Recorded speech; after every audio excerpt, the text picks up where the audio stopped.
Congress, July 4th, 1776. The unanimous declaration of the 13 United States of America.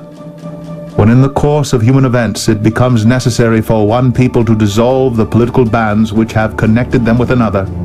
and to assume among the powers of the earth the separate and equal station to which the laws of nature and of nature's God entitle them, a decent respect to the opinions of mankind requires that they should declare the causes which impel them to the separation. We hold these truths to be self-evident, that all men are created equal, that they are endowed by their Creator with certain unalienable rights, that among these are life, liberty, and the pursuit of happiness.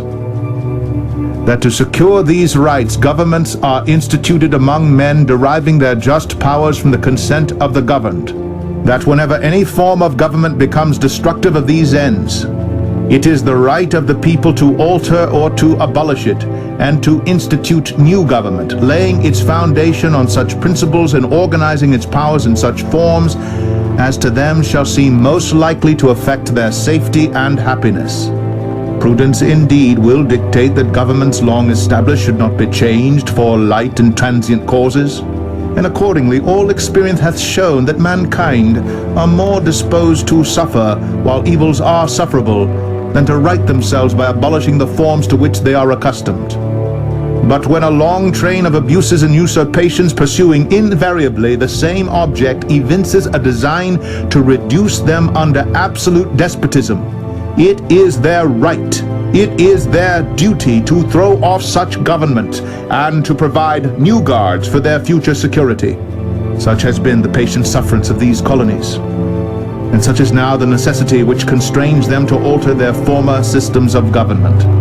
The history of the present King of Great Britain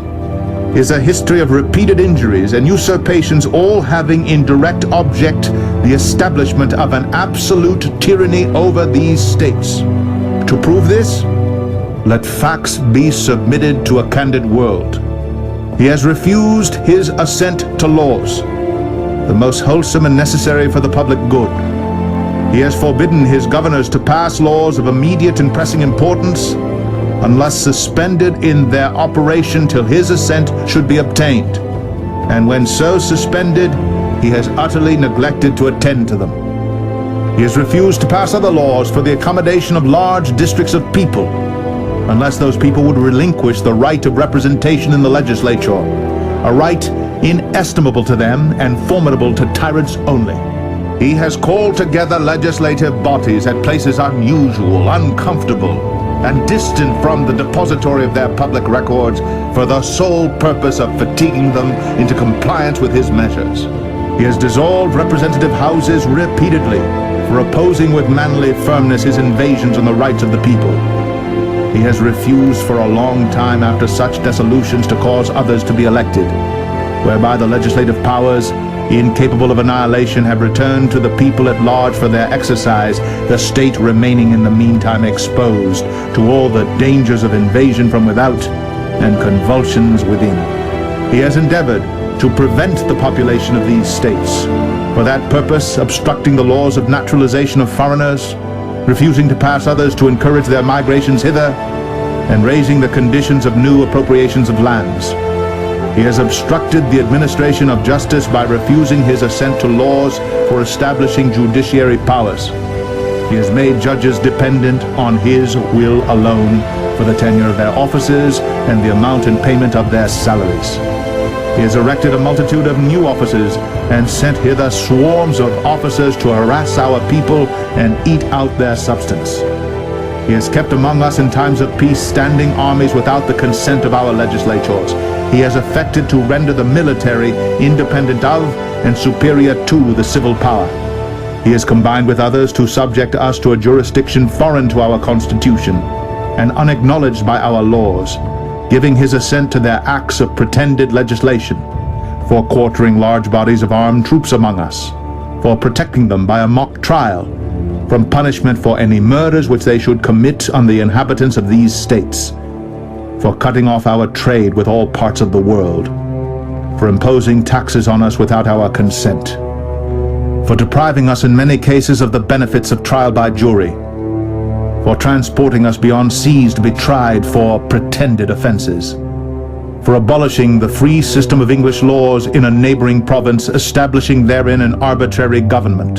and enlarging its boundaries so as to render it at once an example and fit instrument for introducing the same absolute rule into these colonies,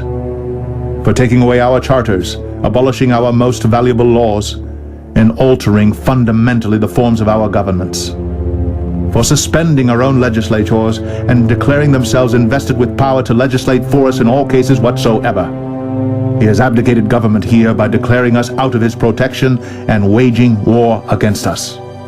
He has plundered our seas, ravaged our coasts, burnt our towns, and destroyed the lives of our people. He is at this time transporting large armies of foreign mercenaries to complete the works of death, desolation, and tyranny, already begun with circumstances of cruelty and perfidy scarcely paralleled in the most barbarous ages,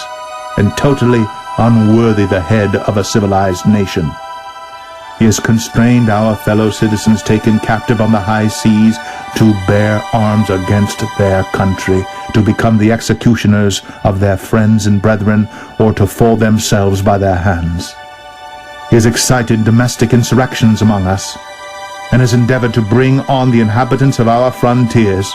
the merciless Indian savages whose known rule of warfare is an undistinguished destruction of all ages, sexes, and conditions.